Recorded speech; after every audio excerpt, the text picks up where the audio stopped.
The money to make these facilities is being stolen from us daily in a variety of different ways. It's being sucked out of the economy, Hmm. out of government coffers, out of banking coffers, out of business. Literally in stealthy ways, it's being sucked out of people's bank accounts, wallets, and purses um, by the trillions, the multi trillions of dollars. This is an ongoing theft. It's a scam of epic proportions. There's never been anything like this in history. That's the funding side of it. It's been going on for years, decades, actually. And then on the other side of it, the engineering to do all of this is like science fiction. It's like something from another realm, another world. Hmm. And yet we have these facilities all over the place, military, non-military, and they can be extremely deep, thousands of feet deep, even 1 or 2 miles or more underground, and also undersea. It's technologically feasible to make tunnels and large facilities undersea, actually down in the bedrock beneath the seafloor. So the thing that people need to wrap their eyes around is that, wrap their minds around is that while I do believe aliens and extraterrestrials exist, and there's a ton of evidence that indicates they're coming here, they are here, and they're active here and have been for a long time. You don't need extraterrestrial engineering or expertise per se to build these huge, deep, sophisticated underground and or underwater facilities. Terrestrial humanity and the large engineering companies and corporations, the huge civil engineering and marine engineering firms, and also the large government agencies with technical expertise have everything they need to make these facilities. And indeed, they are doing it and have been doing it for a long time. And it is a different reality altogether. There certainly are thousands of people involved in making, constructing, maintaining, and operating these facilities. But because of the types of programs and projects that are carried out underground and undersea in great secrecy, these people have very stringent oaths, security oaths that they enter into, that they Hmm. sign. And so very few of them say anything, and it's a wonder that, to me, that anyone has spoken. And during the course of my research, I've spoken with a whole wide range gamut of individuals, from the proverbial man and woman in the street right up to people right up reasonably highly placed in the alphabet soup mix of military industrial espionage agencies.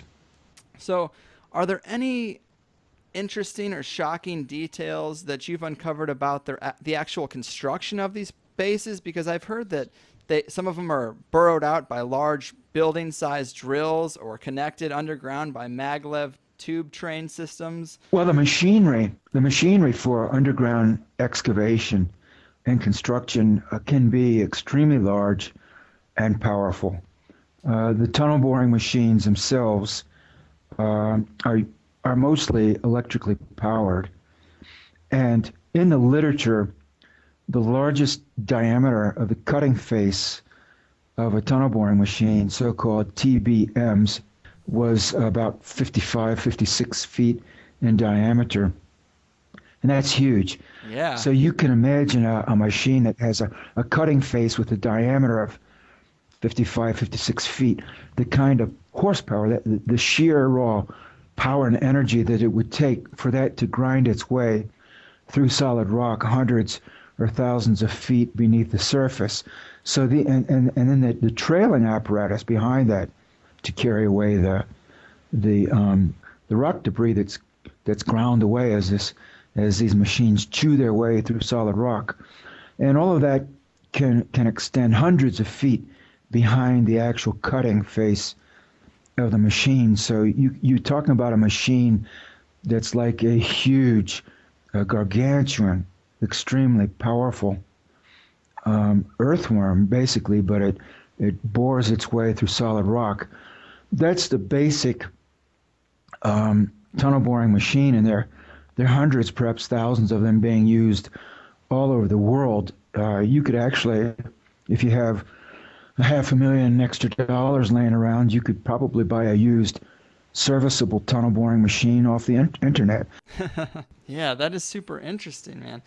Are these bases connected in any way underground, as far as you've seen, like with that type of maglev technology or any type of rocket train tube Well, technology? let me tell you, Greg, there are many stories about that, anecdotal stories that you will hear. And if you do a keyword search on the internet, you can probably come up with some of these stories about high-speed maglev trains and alien bases and connecting American military bases all over North America. What I can tell you from my research is that there was a concerted period of research in high-speed underground vacuum tube tunnel transport. By vacuum tube, I mean tunnels, long tunnels, hundreds, even thousands of miles long, from which the air has been evacuated, essentially making an extremely long, extremely large vacuum tube. Now, why would you do that? Well, it's so that when you send a high-speed train through the vacuum tube, there's no air resistance, and it can go much faster using less energy. So once you built a tunnel and it's airtight, and you suck all the air out of it, you could send, of course, a sealed train through there, sealed so the passengers won't asphyxiate in a vacuum. But a sealed train you could send through at very high speed with no air friction whatsoever. Now, what pops up again and again in the literature, and I discuss all this in my book, is the maglev technology, the idea that you would levitate the train cars, which would be spherical, on a magnetic field. And the magnetic field would be generated by electromagnetic coils that would be embedded in the floor of the tunnel. And you would have miles and miles of these electromagnetic coils, as many miles as the tunnel is long.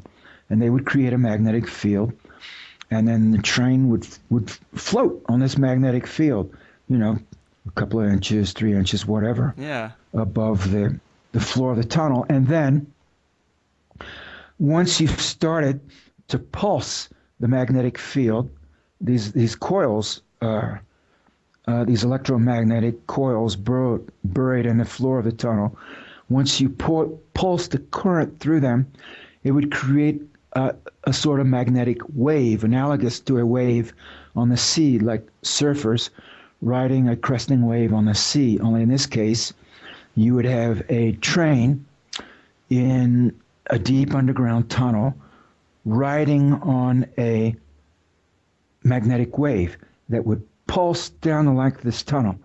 And the train would ride that. You would pulse it as fast as you wanted the train to go. Now, is that clear? Do you understand what I'm telling you there? Absolutely. I've seen some futurists talk about it, but the idea that it's in existence now, that's pretty wild. Well, let's go back to the 1930s, to the Third Reich, because that's where it all started with a German engineer named Hermann Kemper, who came up with this idea of the Rohrbahn, which is exactly what I just described to you. Only he was prepared to do it with 1930s technology.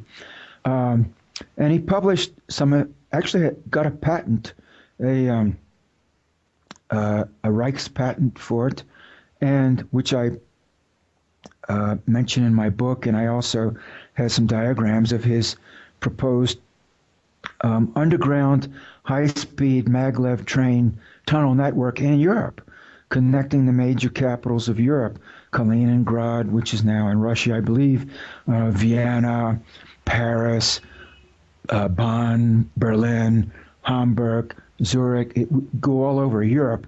That was his plan. And using 1930s technology, he was planning for a train that would go 600 miles per hour underground. Wow. Which is a speed which is faster than most commercial airliners travel today. So you understand that's like 80 years ago, and Yeah. 70 years ago, he was planning for that and writing about it, openly discussing it. Well, of course, World War II put an end to those plans, as far as I know, or did they? And who would know? Because at the end of World War II, so much about what happened in Germany in the 30s and 40s was classified, and a lot of it is classified to this day.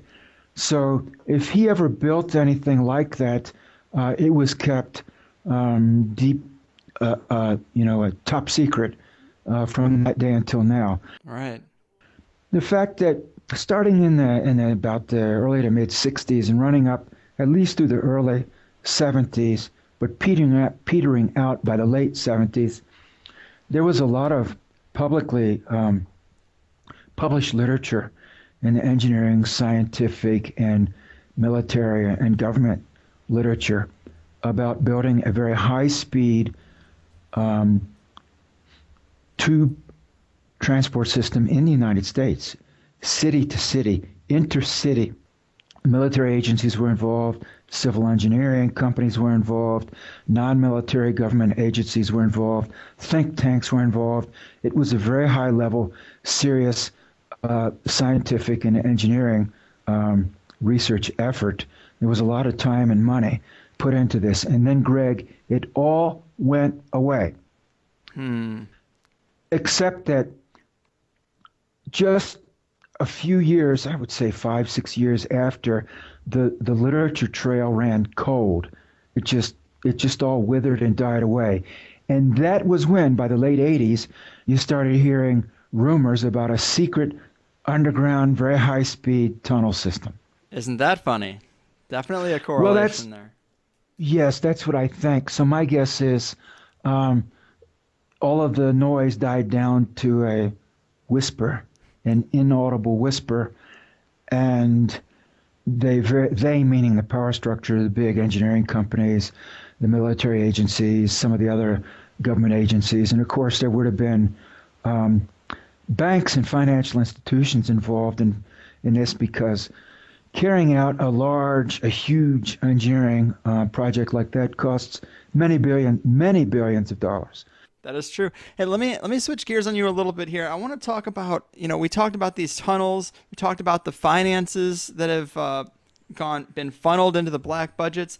I wanted to ask you about maybe what these tunnels can be connecting, because we hear so much about these bases. And as a show that handles a lot of fringe topics, there's very few threads that make my mouth water, like the stories of these stranger aspects that are going on in these underground bases.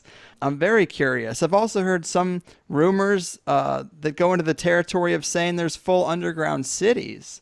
Well, let me tell you, my research shows unambiguously that the larger of these facilities can accommodate thousands of people. So yeah, they are.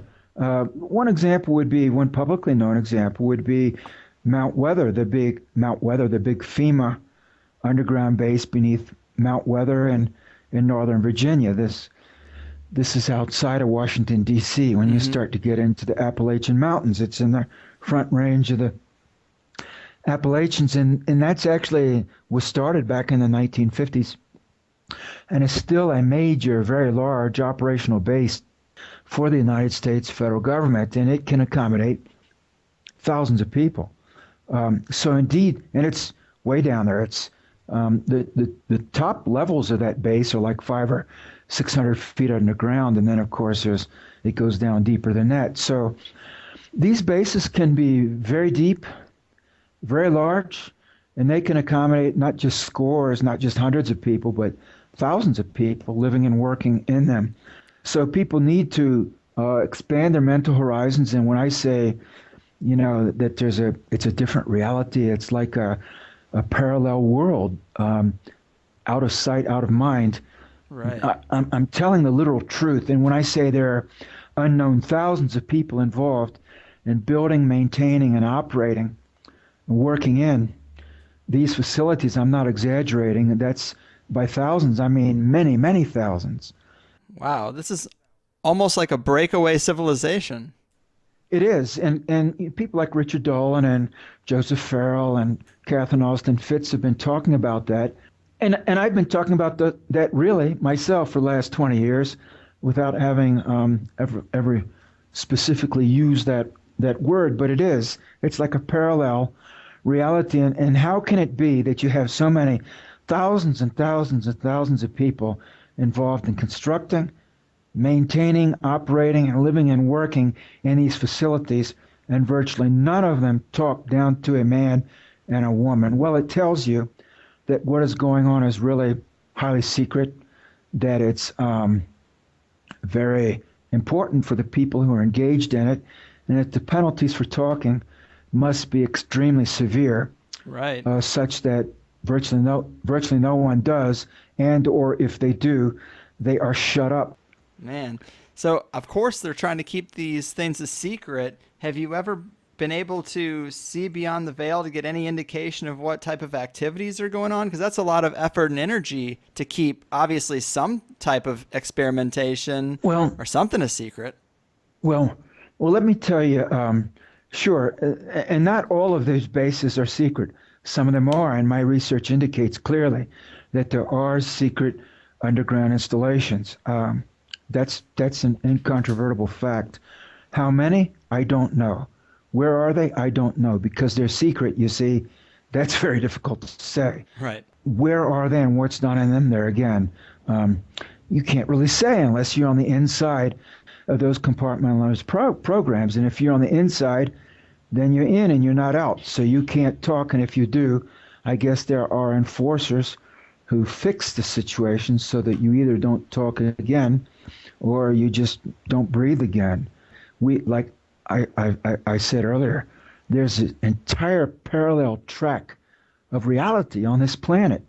And what's going on? Who's involved? All we can say is not much more than what I'm saying.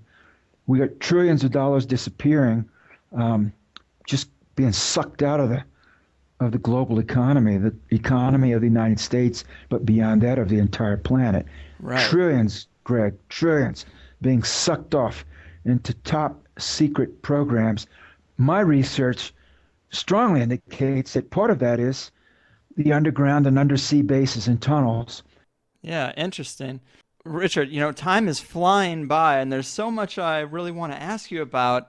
In particular, I know the people want to hear about some of the weirder aspects of these bases. I mean, we've had a lot of guests that talk about like the base in Dulce, New Mexico, and all That's kinds. propaganda. Dulce, in my estimation, is propaganda, disinformation. Interesting, because the main rumor there is ET involvement. I was wondering if you've heard any stories of ET involvement at these underground bases that you think are credible.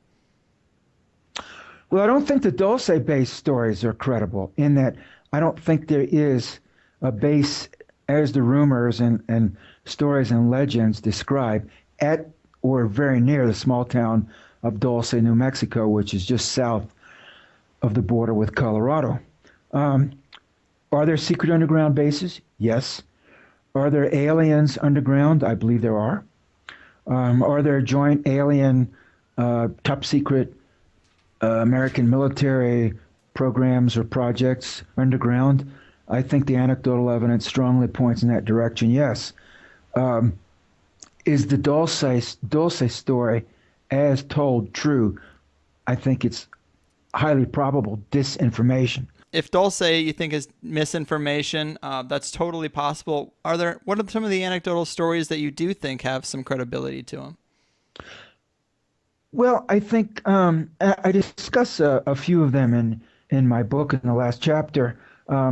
There's, for instance, a base that has been described undersea off the coast of Puerto Rico, an underwater base, alien base. I'm inclined to give that a greater hearing, because there has been a lot of reported UFO activity in the Caribbean area, including in Puerto Rico and in the waters, the seas around Puerto Rico. Also, for years, the United States Navy had a station at Roosevelt Roads, and in eastern Puerto Rico. It was that region was a very high. There was a very high level of American U.S. Navy activity for a period of most of the post World War II period until about 10 years ago. And I think there's a reason for that. Another place where I think there's a high possibility of underground alien activity would be off the coast of California. Linda Moulton Howe describes in one of her books, which I cite in my book, an anecdote from one of her informants of being taken to such an undersea base which by the way, very much resembled, the entrance to which very much resembled the entrance technology of the rock site base technology that I discuss in my book, leading me to wonder if maybe it's not an American Navy undersea facility that's off the coast of California in the Channel Islands region that has an alien presence. These types of stories. So those are two examples right there that I would lend some credence to. And then the Southwest region in general. There are a lot of videos and there's a lot of noise on the internet about the United States military having shot down and or recovered crashed UFOs, in some cases with their occupants dead, and other cases with live occupants. Of course, Roswell figures very large in this scenario, but not only Roswell. And in my estimation, Los Alamos itself would be the site where one or more of these aliens would have been kept quarantined. Interesting. And obviously, there is going to be a lot of disinformation around such a high priority topic. And let me tell you something else, Greg. There are a lot of disinfo agents within the field of ufology. Yes. And this has been going all the way back to the 1940s, especially starting in the 50s and 60s. There were a lot of people involved in ufology with connections to the United States military and espionage agencies. There still are. And also in the field of remote viewing. Many of the prominent names in remote viewing, the field of remote viewing, either were in the past direct employees of military or espionage agencies, or have close ties with people who were. Mm-hmm. And it's just the reality. Once you get in to these areas that the powers that be prefer, that the people know little or nothing about, you start running into individuals with connections, both formal and informal, to intelligence, espionage, and military agencies. That is the reality. Yeah, it definitely is. But so let's get to some truth, or maybe more just your belief structure. But you said that you believe that there probably are some ET bases like you described. What would you assess as the ET landscape in regards to working with people? Another anecdote I give from my book is as I mentioned, a first-person account of an individual who was abducted, and of course that there are more and more abductees every decade. There appears to be a lot of this going on, apparently with the connivance of shadowy elements of the United States government and military. But this particular man was taken to an underground facility, and an intrusive medical examination was performed on him. He was in something that resembled a medical school amphitheater, and he was being worked on by aliens, but he also saw perfectly normal appearing terrestrial humans with them. So it was a joint alien-human operation. That's interesting.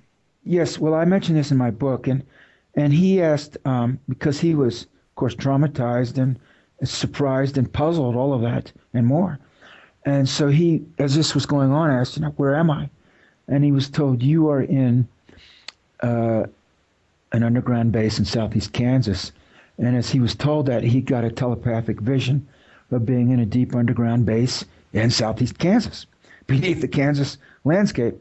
And and then he said, "Well, why?" And he was told, "Well, an important procedure is being performed on you that could be for the benefit of you and other people."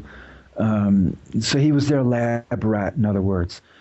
And the thing that impressed him was, number one, the facility, and what was happening to him clearly was astonishing. And then beyond that, the fact that, hey, there's aliens and they're working on me, but you know what? There are people here too with them. So I have some of those stories in my book, and I accept that this is going on. I accept that this is part of the underground and underwater basis scenario. There's just a real bizarre aspect of it. I also was contacted by an engineer who's spent his career working in these facilities, the really secret ones, and he actually, frankly, confessed to me that he had amnesiac blocks in his memory. There were things he couldn't remember that had been just weren't there, missing episodes and periods. And this is another thing that pops up is the mind control aspect of this alternate reality. We are so deep into this simulated, artificial, virtual reality, man. This whole planet is rigged and controlled. Yep. We're like in a high budget Hollywood sci-fi production. It's like the whole planet is that way. Mm-hmm. But what he told me was that, and he told me, like in California, Colorado, Nevada, different places, there are these very deep, very large, extremely sophisticated, technologically cutting-edge manufacturing facilities that the military-industrial complex has established, such that if civilization, so-called civilization, is destroyed, they have the capability, using what's underground, to make whole cloth from beginning to end, a functional automobile, a functional jet airplane, or a train locomotive, or a microwave oven, or a television, a tabletop radio, a cell telephone. You follow me? Mm-hmm.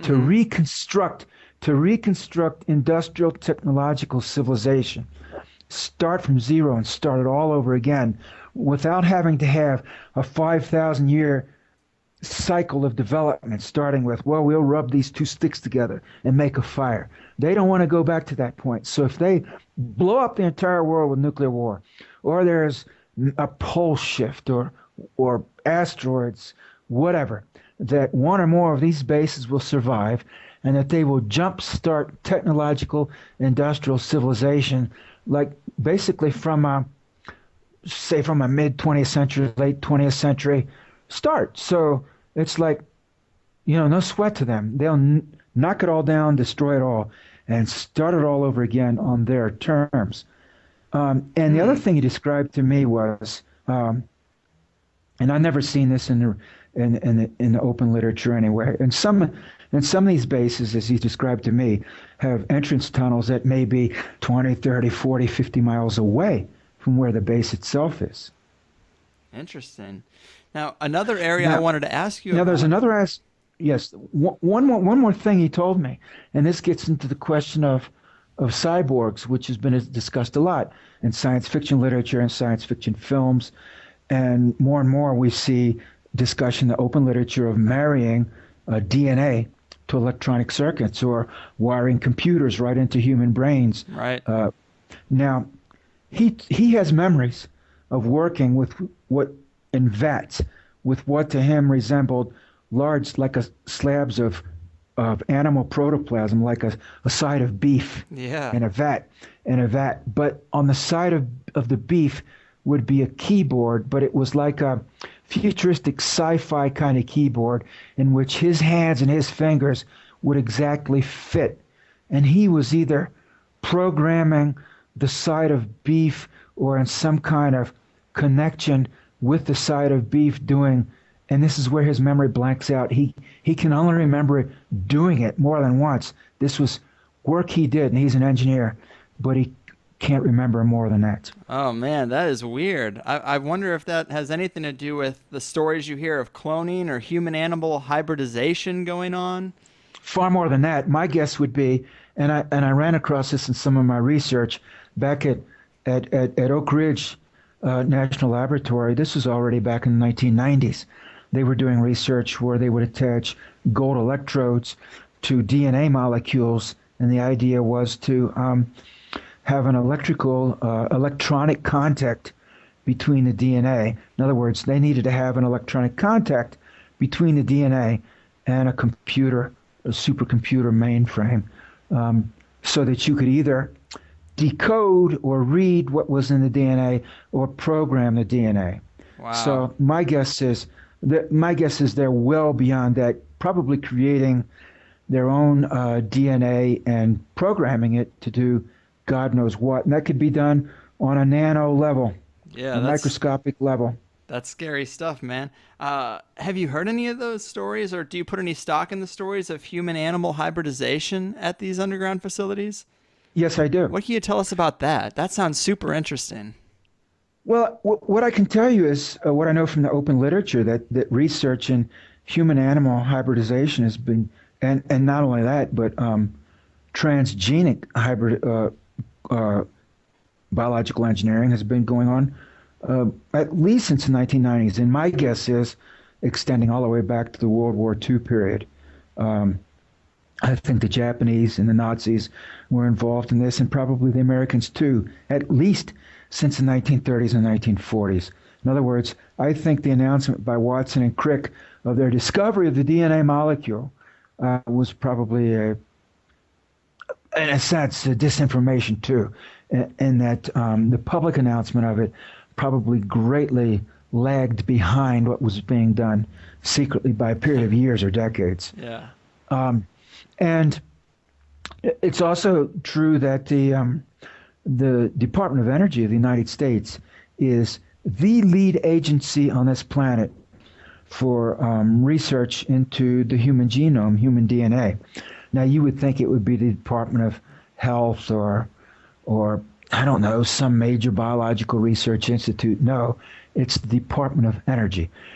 I'll tell you their public rationale for doing that.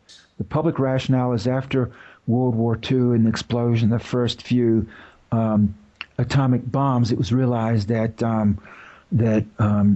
radiation has a detrimental effect on DNA, on genetic material. So they needed to research that, and that's why they're so heavily involved in researching human DNA. That's the cover story, and there's some truth to that, no doubt about it. I believe the deeper reason is that essentially the most powerful energy in the universe is information. Mm-hmm. Energy at its essence is information. And when you're dealing with, for example, supercomputing, which the Department of Energy is massively involved in as well, you're doing nothing but transfer of information. It's the transfer of information that precedes the employ or release of energy in all cases. Mm-hmm. And early on, I think they realized when they began doing DNA research, the hyperdimensional quality of the DNA molecule. And when you're talking about the engineering of hyperdimensional realities, or merely accessing hyperdimensional realities, you were talking about the release or access to stupendous energies of all kinds, right? Imaginable and unimaginable. So you see, the DNA molecule is a hyperdimensional molecule. The Department of Energy is the lead agency on this planet into cutting-edge research into not only human DNA, but DNA in general. And so what I'm telling you is, when you get into the realm of working with and through DNA, you open the doors to the magical kingdom within, to universal, whatever, knowledge, power, information. There's just no end. That's what I'm telling you is just like a Alice in Wonderland reality that we're dealing with here. And it's not And for that reason, this keeps popping up again and again in the underground basis, this biological engineering, genetic engineering, cloning, hybridization of humans and animals, and beings in vats full of amniotic fluid being cloned. And you run into this again and again and again. I have just read and heard these stories again and again. I believe that at least some of them certainly must be true. Man, that is fascinating. There is another area that I wanted to ask you about. There's a lot of speculation about wild things going on in secret chambers under the pyramids of Giza and the Giza Plateau in Egypt. Are you able to shed any light on what might be going on under the surface there? First of all, what you see in Egypt today are the highly, highly eroded and ruined remnants of a majestic civilization that existed there thousands of years ago. Pharaonic Egypt, in other words, dynastic Egypt, that for mainstream historians and Egyptologists begins about 4,500 years ago, or at the most 5,000 years ago, is just a remnant, as magnificent as that was. Right. Just a remnant of what went before, according to my research and my understanding. Because there was, before this dynastic Egypt that we know from our history books, another even more magnificent civilization. How far back that goes, I don't know. Having been there twice, my feeling is it goes back at least 10 or 15,000 years, and maybe 20, 30, 40, 50,000 years. When I first went, and I stood there and I looked at the Great Pyramid, just looking at it, immediately I knew everything I've been told in the history that I learned in school and that I've read about from mainstream Egyptology. Whatever the truth is, they're not telling it. Because once I just had a body knowing that no way, whatever they say happened, it's not that way. It's far older, and however they say it was done, it wasn't done that way. And beyond that, it's true. There's quite a lot underground. When I studied Arabic for a year, beginning Arabic, when I was doing my PhD. And my instructor was a Egyptian military intelligence officer. So I asked him about the pyramids. At that time, I hadn't been to Egypt. And I asked him about the pyramids. I said, is it true that there's something underneath them? And he said, yes. And I said, well, what? And he said, well, there's just multiple levels, miles of tunnels and chambers under the Giza Plateau. And this is my first time hearing that, and it kind of rocked me back on my heels. And I said, well, really, has anyone explored it? And he said, sure. And I said, well, who? I said, well, he said the Egyptian army has been all through there, sent their reconnoitering teams all through there, and then locked it all off and blocked it all off with armed guards. And so I've subsequently learned and read and spoken with other people, and indeed that's true. There's quite a lot beneath the Giza Plateau. What you see topside is part of it, but there's more beneath. Well, why doesn't mainstream Egyptology say much of anything, if anything, about what's beneath? It's because there's a cover-up, Greg. It's a thousands of years long cover-up about not only Egypt and Giza and not only what's below the ground, but what's inside in detail, other chambers in the major pyramids. This whole planet is involved in a cover-up. This whole planet is a black operation. There's just disinformation everywhere. Yes. So everywhere, up, down, and sideways, and we don't even know the planet that we're living on. People think, well, I live on Earth. I pretty well understand what's happening here. No, you don't. You don't know 1%. You don't know 1% of what's happening here. And yet we all, I won't say we all because I don't anymore, but I would say the vast majority of people walk about just automatically assuming that they know what's happening, and they don't. So anyway, the stories about things underground in Egypt, oh, hell yes. I mean, there's an awful lot underground in Egypt. What do you think they're trying to hide? Previous technological civilization, man. Yeah. What are there any details you can give us about what they might have found down there?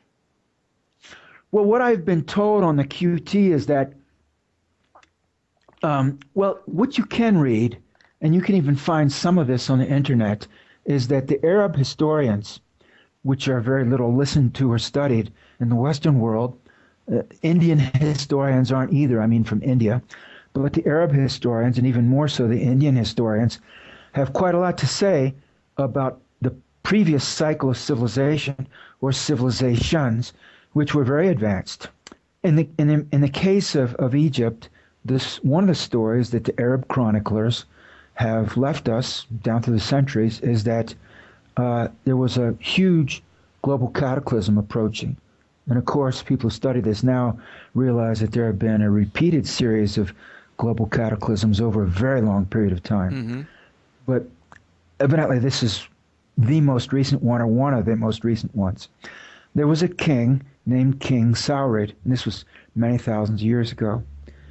He learned through his seers that there was a huge cataclysm that was going to just pummel the earth in the relatively near future, in a period of years. And it was going to be absolutely globally devastating.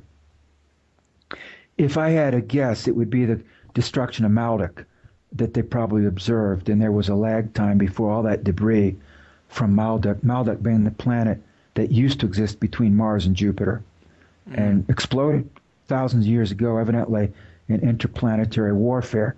People can read the books of Joseph Farrell, or go online and read The Ages of Uras, U-R-A-S, Anton Parks, A-N-T-O-N, last name P-A-R-K-S. People can Google his name.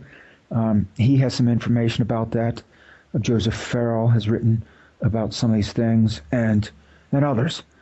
But my guess is that there was this interplanetary warfare, and with the destruction of Maldek, they knew all of these debris from this exploded planet would come down the gravity well from half a solar system away and blast the Earth. And so he gave orders to have the Great Pyramid constructed as a repository of all of the wisdom and knowledge of the world at that time. And it was done. His name was King Saurid, S-A-U-R-I-D. And this was done. And the Arab chroniclers have kept this story down through many centuries. The Western historians, I've never heard it mentioned until I did my own independent research. But if you go and you actually read the dynastic succession, the kings before the deluge, some of them had fantastic lifespans and reigns, thousands of years. Then there was the deluge, and everything changed. Afterwards, people became more normal, like we know them today. Now, it's interesting that on the Great Pyramid itself, when in the medieval period, when the Arabs finally broke in by brute force, clearly there are secret entrances to the Great Pyramid from underground, for example. But when the Arabs broke in from above ground with brute force, they found in the passageways inside the Great Pyramid, like 150, 200 feet up, thick encrusted salt, which would be consistent with the sea having covered that area at one point in the past. And then as the sea subsided, there would have been a lot of evaporated salt left behind that was in the seawater. And there's other evidence in Egypt of, for example, the oasis of Fayum, which is now out in the desert southwest of Cairo, of Giza. It's a good 2 or 3 hour drive. There's an oasis out there, but it is a landlocked arm of the sea. In the past, the Mediterranean Sea extended down there, and it doesn't today. You see, it's all over the thousands of years dried up. So in the past, thousands of years ago, the geography of that region was far different, looked far different, different vegetation, different landscape, the waterways, everything was just 180 degrees different than it is today. Now it's just sand and desert from horizon to horizon. Was not that way 10,000, 11,000 years ago. Interesting. That also brings to mind another non-mainstream story from the ancient past that you've talked about, which is the Hopi. Don't they have a pretty interesting story about visiting beings from a tunnel system on the Earth in the past? Yes, the Hopi, in the last, when the Great Deluge happened, when there was the last great planetary catastrophe, the Hopi say that they went and lived underground in the southwest United States with the ant people for a period of time until conditions on the surface were once again conducive to human life. And they came back out onto the surface through like a cave opening or a hole in the ground and now live again on the surface after having spent a period of time underground, mind you, with the ant people. And to this day, the Hopi, if you talk to them, not what you read in books, but if you actually go and live in the Southwest, as I did for many years, I lived out there for 8 years, including in the region near, I studied at the university in Flagstaff and lived outside of Flagstaff. And I knew some Hopis and talked a little bit with them about the previous centuries and thousands of years. The Hopi went walkabout as a people, and they literally walked thousands of miles from Alaska to Tierra del Fuego, is my understanding, and all points in between.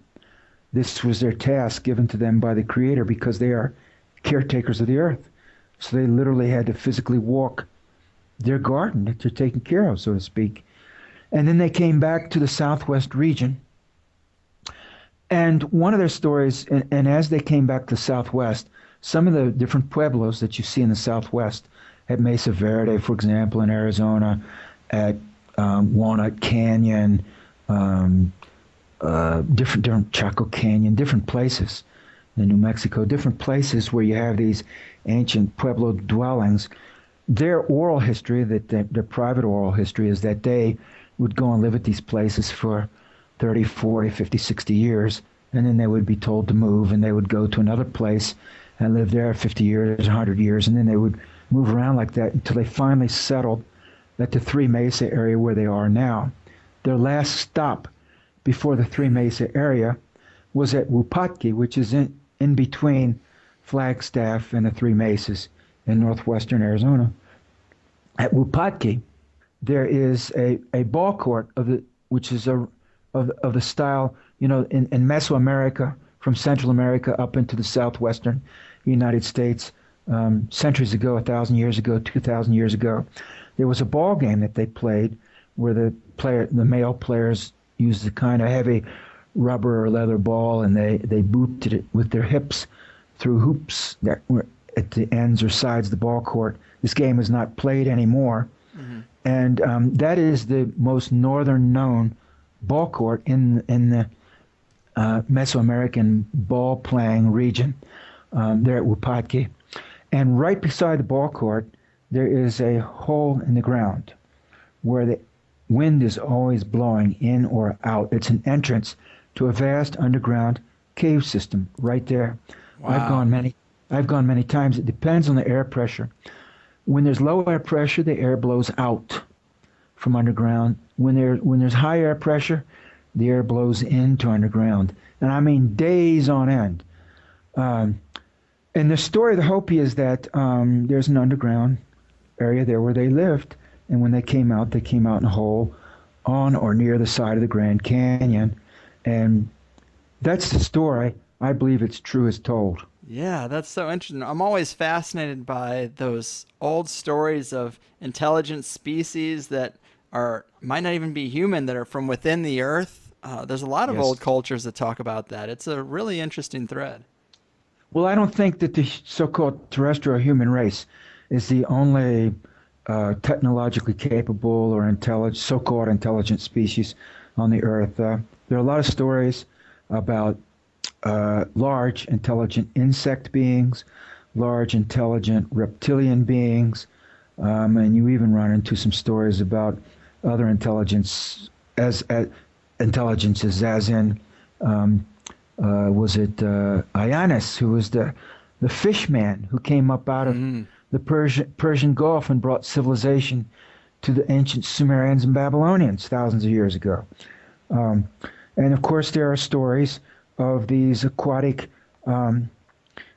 humans. There are many stories about the mer people, mer meaning sea, Hmm. the sea people who live underwater. There are many stories from many cultures around the world of mer people, human beings who live underwater, or human-like beings who live underwater, and also, surprisingly enough, there are even some modern-day sightings from time to time of mer people. So I don't rule out at all that there could be one or more aquatic species of humans or human-like beings. Yeah, I am really curious if there's any ongoing communication with these species, maybe in secret, because it just seems like a wealth Well, of I think so. potential. And I think so.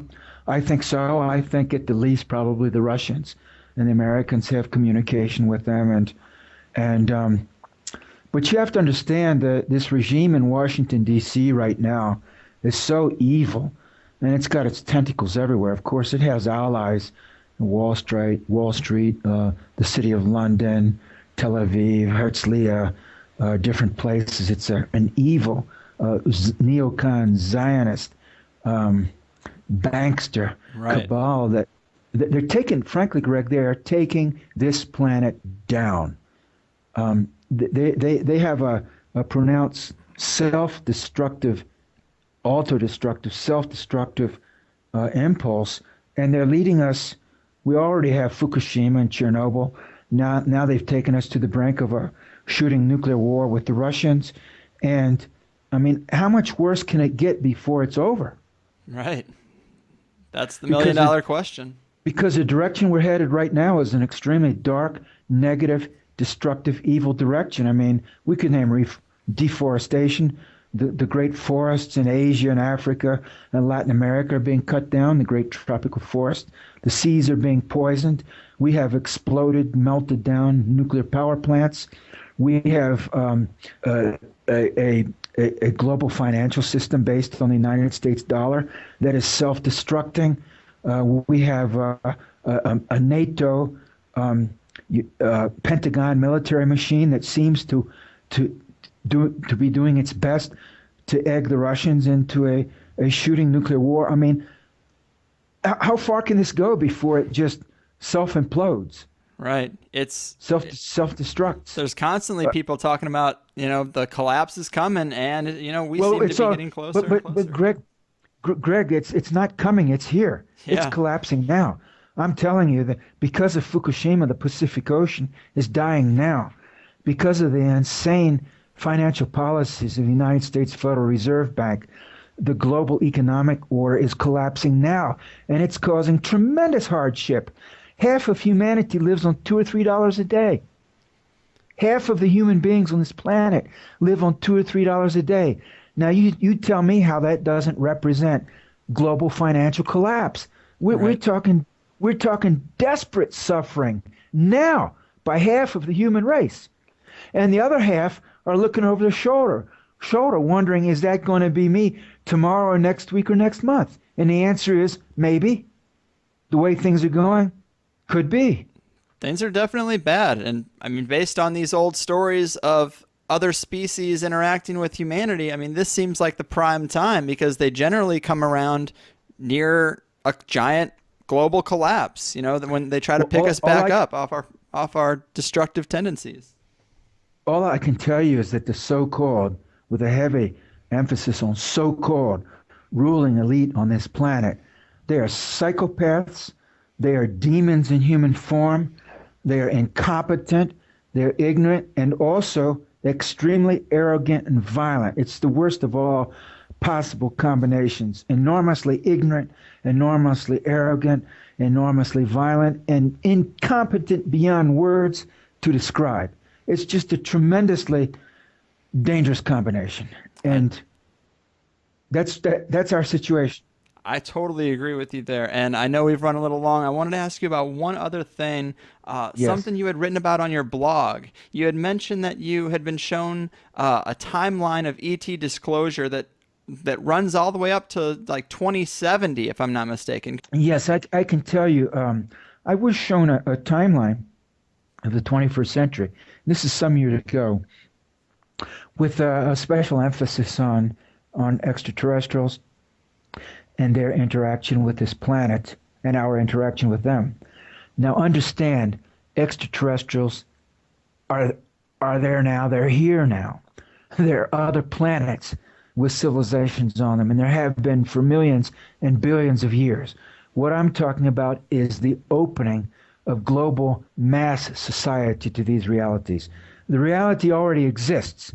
What doesn't exist is a mass awareness on the part of global humanity of the reality. For whatever reason, we have been put in a total state of ignorance and amnesiac forgetfulness and kind of sealed off from the rest of the galaxy. I don't know why, but we have been for thousands of years. And what I was shown is that as this century progresses, that is going to change. Exactly how it's going to change and who's going to do it and what their motivation is, I can't speak to that. There are many players and actors, both on the part of extraterrestrials. There are myriad extraterrestrial civilizations and factions with many different motivations and agendas. Just as on this planet itself, there are many different power factions with different motivations and agendas. So however that power faction aspect of it works out, I don't know. But what I was shown is that generally between now and about 2020, 2025, for all I know, it could happen this year. But over the next 10, 15 years, 10 years, say, there'll be more and more of an awareness of life on other planets and other civilizations such that it won't be viewed as strange anymore. It'll be more and more viewed as, oh yeah, everybody knows there are other planets and there's life on other planets. And hey, you know what? There's ET civilizations on other planets. That'll be the first step. And we're part of the way there already. I mean, there are more and more people with that kind of knowledge now. But it'll get to the point where it'll be, universal, where 90% or 95% or more of the average human being in, Botswana or Paraguay or wherever will say, oh yeah, I heard about that. That's true. That's true. I heard something about that last year, that there are people on other planets. It's weird, man, but yeah, evidently that's the case. That'll be the stage, okay? Yeah. So just about everyone will reach that point. And then beyond that, as we move deeper into the century, say by mid-century or before, there will actually be open contact with these civilizations, such that civilizations, one or more, such that there would be something like an exchange of ambassadors or guests, or I don't have a precise word to describe what I'm trying to convey to you, but that there will be one or more of Earth humans going there, one or more of them coming here, but it'll be done openly. Integration. I'm pretty sure that's happening. Well, no, not on a mass societal basis. There'll be representatives, small numbers of representatives. It'll be more like diplomatic exchange, or very limited cultural exchange, or scientific exchange, or anthropological exchange, or whatever word you want to give it. But there won't be like space liners carrying 300,000 people from Earth to there and vice versa. I'm not talking about that. But it'll be to the point where people will say, oh yeah, I heard about that, and we sent a representative over there. Crazy, man, that's 300 light years from there. But yeah, we sent a representative there. And it may even be like on network television or the internet or whatever. And that'll happen very publicly and openly. I believe that that's happening secretly, and has been for decades. But it'll be open to the public. And then by such a most everyone will be aware of it. And then, and that'll have a tremendous effect culturally and socially, spiritually, and in every respect. And then later in the century, after mid-century, roughly the period 2060 to 2075, thereabouts, there will be something like commercial exchange, trade relations established. But understand, I don't think there'll be like freighters full of petroleum going to Alpha Centauri, or or 600 million tons of of gold ore and things like that. I believe the trade would involve things like art, probably art or Flora and fauna, maybe. genetic protoplasm, Mm-hmm. DNA, things like that, or certain isotopes on Earth, minerals, maybe mineral samples, beautiful examples of gems and things like that that are unique to Earth. You know, every planet is different, and Yeah. so, but what would be important to another race, another species of life, another civilization on another arm of the Milky Way galaxy? I don't know. You see, they're alien. They're different. So Right. I couldn't say, and vice versa. What of theirs would appeal to us and have great cachet or importance? So I think um, there'll be a tremendous leavening effect here. That it will cause tremendous ferment and growth in human society and human mentality, and so in general, the trajectory will be in that direction as the century unfolds. Now, for us to realize that, we have to survive as a species. And if we don't get nuclear technology, number one, under control, we are done for Right. because it will take us down. We can't handle Fukushima now. And what happens? Chernobyl was bad enough. Now we have Fukushima. What happens when we have Chernobyl, Fukushima, and another one, and another one, and another one? You see, if that keeps happening, we're done. And in fact, if we don't resolve Fukushima, we still may be done. Yeah. So, in order for this reality to unfold, we humanity must have a global racial awakening, and we have to utterly, completely reject nuclear technology at the least because we can't handle it. Yeah, that is fascinating info, and I hope that we live to see that day. Can you tell what the source was for that timeline? Me, my consciousness, Oh, it came to you like it was revealed to you, in visionary form, like a psychedelic interior. type of. No, not psychedelic, as in a direct visionary transmission of information. Interesting. In other words, my own consciousness, my hyperdimensional aspects of my own being, and I'm not presenting to you or pretending to you that I alone uniquely am able to do this, or I'm having telepathic visionary downloads of information. Lots of people are. Oh yeah, yeah. Um, and it's unique capacity of human beings, this integration of the DNA and the consciousness and the physical realm. We have these multidimensional, hyperdimensional aspects. Any individual can access this if he or she wants to. Most people do not want to. Mm-hmm. Yeah, yeah, we've been down that road before, and that's an interesting topic as well. But I know I've taken up a little bit of your time, more than you had expected. But so that pretty much does it for us, Richard. It's been a fascinating conversation. I always love hearing about what's going on at these secret locations. It's just so hard to know what's the real deal, and I wish I could better understand the ET human partnership that seems to be a big factor in it. But I really appreciate all your work. Would you like to tell the folks about what you're working on next or your website before I cut you loose? Well, my website is eventhorizonChronicle.blogspot.com. That's eventhorizonChronicle.blogspot.com. And I believe you have a link up to that. Yes. And I've been doing some work with Bitcoin recently. Me too. Not just because well, I can exchange some links with you later if you don't mind, Sure. but not just because it represents a way to generate some income, which it does, and it has earned me a little money, but because I think that the cryptocurrency technologies, not just Bitcoin, but there are many others. There's Litecoin, there's Dogecoin, and there's just a whole Feathercoin. There's a bunch of them that are coming out. Ethereum is a new one.